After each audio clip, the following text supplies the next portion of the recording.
Hello everyone. Welcome back to the channel. Quite a few of my longtime subscribers have been asking me to make another Mighty Party video for old time's sake. So today we're going to answer one simple question.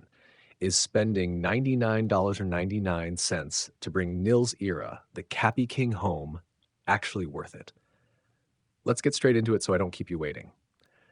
First, I want to make one thing clear so you understand my perspective in this video. I actually quit this game quite a long time ago, and I've already decided that I won't spend money buying any more characters just to make videos, including Nils this time. I also don't know whether they'll eventually sell him for gems like the previous warlords back when I was still actively playing.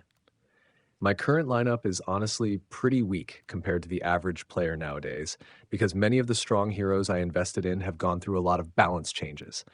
So everything in this video is based entirely on objective analysis, along with the knowledge and experience I gained from spending a huge amount of time playing this game. If you trust my opinion, keep watching. If you don't, that's totally fine too. I respect your choice. But if you do find this video helpful, please watch until the end, because it really helps the algorithm recommend the video to more people. And that's what motivates me to keep making more Mighty Party analysis videos in the future. Now let's get back to today's main character. Nils Eera, the Capy King, is a legendary warlord. His skill set is quite unique, focusing on control rather than immediate burst damage. Nils's passive reduces the ATK of every enemy hero that enters the board to only 20% until the end of that turn.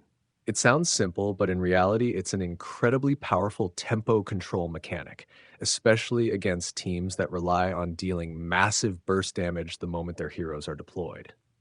Starting on turn 2, Nils gains a permanent ability that summons one Capy-Vassal at the beginning of every turn. This vassal isn't just a meat shield. Whenever it's attacked, it reflects damage back to the enemy warlord equal to 40% of the attacker's ATK. At the end of each turn, it also creates a random Capy bush on the enemy side of the board. Then, at the beginning of the following turn, if that bush is destroyed, your own warlord is healed. Once the battle reaches turn 5, Nils summons a Capy-Totem with base stats of 0, 0, 5, and 61 in the middle lane. When the totem appears, it grants adjacent allies 75% resistance, and at the end of every turn, it deals damage to the enemy warlord based on the number of Capy-Vassals currently on the battlefield. Looking at his overall design, Nils is an attrition-style warlord. In other words, he isn't powerful right away. He needs time for his entire engine to come online. From reducing enemy ATK to generating vassals, to creating healing bushes, and finally dealing continuous chip damage through the totem, everything about his kit builds value over time instead of delivering one massive explosion on turn 1. That means Nils performs best in long, drawn-out battles where his engine has enough time to reach turn 5 and beyond. However, this is also Nils's biggest weakness. If he runs into opponents that play aggressively with fast rush strategies, early burst damage, or teams that can silence, transform, or efficiently clear the board before turn 5, then almost all of Nils' value gets shut down before his engine even has a chance to function. Now let's compare Nils to a few other warlords that are considered meta standards. The first one is Sir Biscuit, who focuses on transform and gift mechanics. On turn 1, he can already generate a green gift that provides cleansing, healing, and rebirth immediately.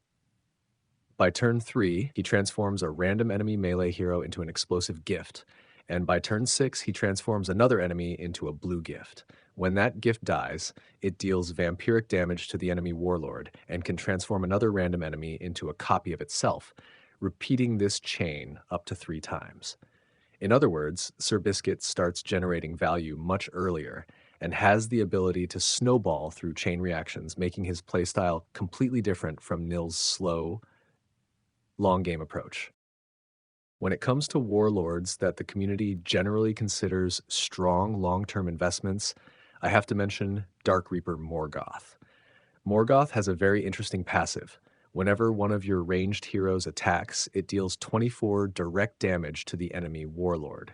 That means he's constantly applying chip damage right from the beginning of the match without needing to wait for his engine to come online. On turn 3, he gives enemy heroes an extremely annoying ability that causes them to damage themselves at the start of their turn for 125% of their own ATK.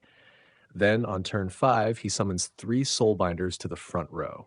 These Soulbinders deal significant damage to enemy heroes whenever your ranged heroes attack, making them extremely powerful. Morgoth is the kind of warlord that combines strong control with early chip damage, giving him a very well-rounded kit. Anna the Abyss Queen, on the other hand, focuses more on defense and counterattacks. Anna's passive restores 82 health whenever a mental shield expires, including her own. On turn 3, whenever she's attacked, she gains a mental shield for 2 turns. Then, on turn 6, every time an ally attacks, it deals 49 damage to the enemy warlord, multiplied by the number of enemy heroes still alive. She's an incredibly durable warlord that's difficult to take down, making her ideal for slow, defensive playstyles. Finally, there's Thorgrim, a warlord that the community frequently praises for his consistency. On turn 1, he immediately summons 2 Flamelings to block the front line. On turn 3, he gains an ability that silences newly summoned enemy heroes for 2 turns, except those with freeze or poison. Then, on turn 5, he summons a Volcano. Thorgrim excels at controlling the board from the very beginning of the match, while maintaining constant pressure throughout the game. Looking at the bigger picture, Nils isn't a weak warlord at all. His design is genuinely interesting and has a lot of depth. The trade-off, however, is that he's noticeably slower than warlords like Sir Biscuit or Thorgrim, both of whom start generating value as early as turn 1 or turn 3. Meanwhile, Morgoth and Anna are still widely considered safer choices when it comes to long-term stability in the meta. Now, let's talk about the price. $99.99 is a very high premium price, especially for a warlord that doesn't yet have enough real gameplay data to prove he's stronger than the options that have already stood the test of time. Mighty Party also recently released a balance update specifically targeting warlords, which shows that the overall warlord power balance is still being actively adjusted. Buying an expensive warlord right now is essentially a gamble. If Nils ends up being too strong, there's always the possibility that he'll be nerfed in the future. On the other hand, if he underperforms, you've spent a significant amount of money on something that may not actually be worth it. So what's my recommendation? If you're a player who mainly cares about climbing the ranks and getting the best combat performance for every dollar you spend, I think you should think very carefully before buying Nils. Based on what we know right now, warlords like Morgoth or Thorgrim are still much safer and more reliable choices. However, if you're a collector who enjoys owning unique characters, or you already have a control-focused team that fits Nils perfectly, and you see $100 as entertainment spending rather than an investment in maximizing power, then Nils is still a character with a unique identity that's worth considering, at least from the standpoint of his concept and gameplay experience. As for me, just like I said at the beginning of the video, I won't be spending money on Nils or any other warlord anymore.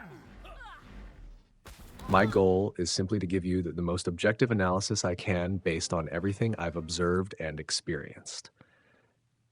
If you found this video helpful, please watch it until the end and support the channel. It genuinely means a lot to me right now. Thanks for watching, and I'll see you in the next analysis video.